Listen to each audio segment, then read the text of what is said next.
चलो बच्चों, तो इस क्वेश्चन को सॉल्व करते हैं। पहले क्वेश्चन पढ़ते हैं। क्वेश्चन में लिख रहे हैं कि कर्व है। ओके, तो ये कर्व क्या दिया है, z into one plus I, Z bar one minus I equal to 4। ये एक कॉम्प्लेक्स नंबर का क्वेश्चन है। देखते हैं क्या इसका लेवल है, क्या हम इसको आसानी से कर पाते हैं। z belongs to a complex number, find divide the region. एक ये रीज़न दिया है, इसको ये कॉम्प्लेक्स नंबर दो पार्ट्स में डिवाइड करती है और उन दो पार्ट्स के एरिया दे रखे हैं अल्फ़ा और बीटा। तो हमें अल्फ़ा और बीटा का डिफरेंस बताना है। तो अब देखिए, ये जब क्वेश्चन की बात आती है तो हम जब इसको सॉल्व करने जाते हैं तो हमें ये वाला रीज़न तो बहुत इजीली समझ में आ रहा है कि ये क्या है, एक सर्किल के अंदर की बात हो रही है जिसका सेंटर है 3,0 और रेडियस है 1। लेकिन ये थोड़ा सा मामला पेचीदा लग रहा है। अब पेचीदा लग रहा है तो फिर आपको देख के समझ में नहीं आ रहा है, तो फिर आप ऐसे कर सकते हैं कि जैसे हम लोग कॉम्प्लेक्स नंबर में लोकस कैलकुलेशन करते हैं तो z को x प्लस आई वाई रखते हैं, उसको यूज़ करके हम पता कर सकते हैं कि ये क्या कर्व है। तो सबसे पहले तो यही जो दिख रहा है कि जो इस सर्किल के अंदर वाले पार्ट को दो हिस्सों में बांट रहा है, तो पहले उसी से निपट लें, देखें ज़रा ये क्या आता है। अब देखिए, फर्स्ट इम्प्रेशन इसका ऐसा लग रहा है, this it's looks like a very dangerous question. But क्या है कि अगर हम थोड़ा धैर्य रखें और देखें ज़रा ये कर्व अगर कुछ अपना सरल सा आ जाता है तो फिर बहुत इजी हो जाएगा, और ये थोड़ा टेढ़ा आता है तो फिर दिक्कत हो सकती है। तो z को अगर x प्लस आई वाई रखा जाए यहाँ पर, तो x plus I Y one plus I plus X minus I Y one minus I is equal to 4। तो अगर इसको सॉल्व करते हैं तो x प्लस आई वाई और वन प्लस आई, तो x इंटू वन करने से ये 1 हो जाएगा और माइनस वाई हो जाएगा प्लस आई, और उसके साथ ही x प्लस वाई हो जा रहा है। और जो दूसरा हिस्सा है दैट इज़ x, और ये हो जाएगा आपका माइनस वाई, चूँकि आई स्क्वायर माइनस 1 हो जाता है, और इसके साथ माइनस वाई करेंगे तो y plus X equal to 4, ऐसा दिया हुआ ये। भैया ये तो देखो बहुत ईजिली हो जा रहा है। ईजिली ऐसे हो जा रहा है कि यहाँ से x माइनस वाई दो बार है, एक बार यहाँ पर है और एक बार यहाँ पर है, दिस इज़ 4। तो अगर एक बार देखा जाए तो ये 2, और यू कैन से कि जो y का वैल्यू है that is x minus 2।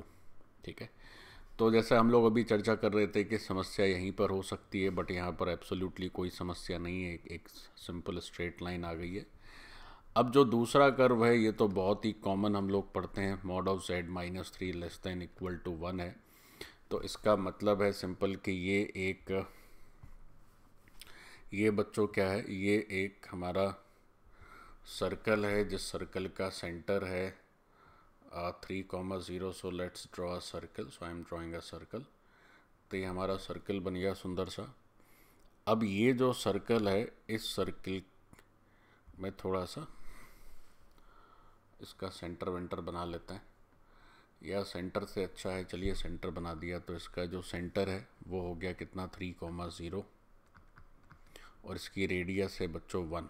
Centre है 3,0 और रेडियस है 1। ये 3 थोड़ा ठीक नहीं लिखा है, फिर से लिख देता हूँ।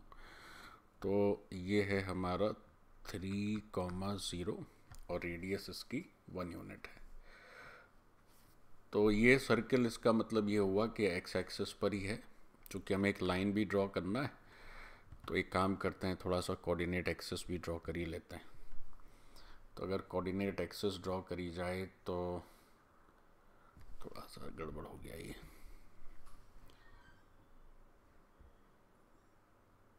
Okay, so let's say this is your x axis, और ये 3,0 है, ये 1 है, तो वाई एक्सिस थोड़ा दूरी बनेगा इस तरह से। सो ये हमारा वाई एक्सिस हो गया और ये हमारा एक्स एक्सिस हो गया, और ये हो गया हमारा ओरिजिन। वैसे फिगर उतना सुंदर बन नहीं पाया, तो चलिए कोई बात नहीं। ये है 1 यूनिट बच्चों। तो ये अगर 1 यूनिट है तो जो रिमेनिंग पार्ट है वो 2 यूनिट होना चाहिए, लेकिन दोनों एक ही जैसे लग रहे हैं, 1 और 2 बराबर ही लग रहा है, बट ये बड़ा है, 2 यूनिट है, और ये रेडियस है 1 यूनिट एनीवेज। अब क्या है बच्चों, जो हमारी स्ट्रेट लाइन है that is y equal to X minus two. तो y equal to X minus two अगर ड्रॉ करें तो अब एक बात तो ये समझ में आ रही है कि ये जो पॉइंट है वो 2,0 है। तो y इक्वल टू एक्स तो स्ट्रेट लाइन होती है जिसका 45 एंगल होता है, एक्स माइनस टू करेंगे तो 2 यूनिट नीचे हो जाएगा। तो ये कुछ इस पॉइंट से पास करेगी लाइन जब 2 यूनिट नीचे हो जाए, क्योंकि ये पॉइंट है 2,0।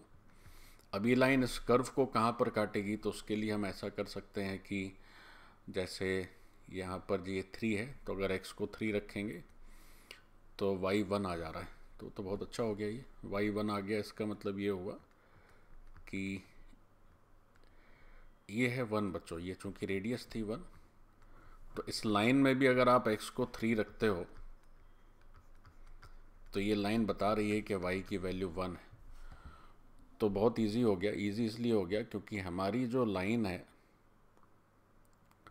वो ऐसी जा रही है ना, इस तरह से, इस तरह से, क्योंकि ये जो पॉइंट है ये पॉइंट क्या हो जा रहा है 3,1, ठीक है।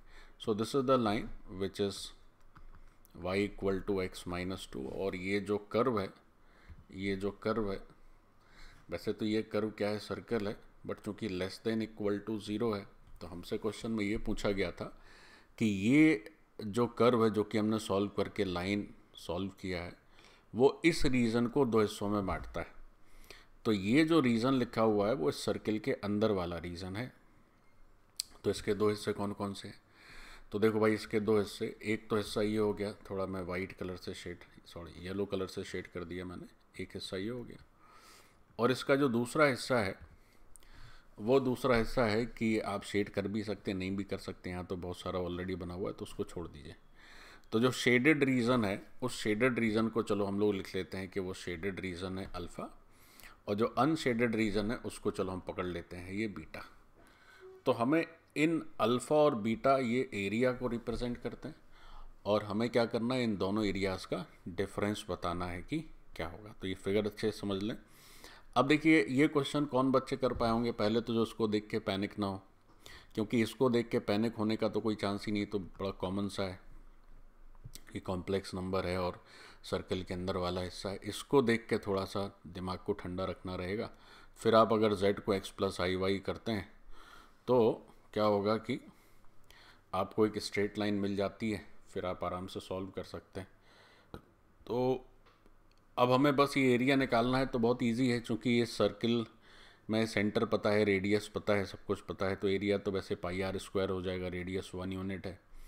तो अल्फ़ा अगर चाहिए तो कैसे करेंगे, तो अल्फ़ा चाहिए तो ऐसे कर सकते हैं कि सर्किल के एरिया का 1/4 कर दें, 1/4 हो गया ये वाला पार्ट, ये जो पूरा पार्ट दिख रहा है ये पूरा 1/4 हो गया।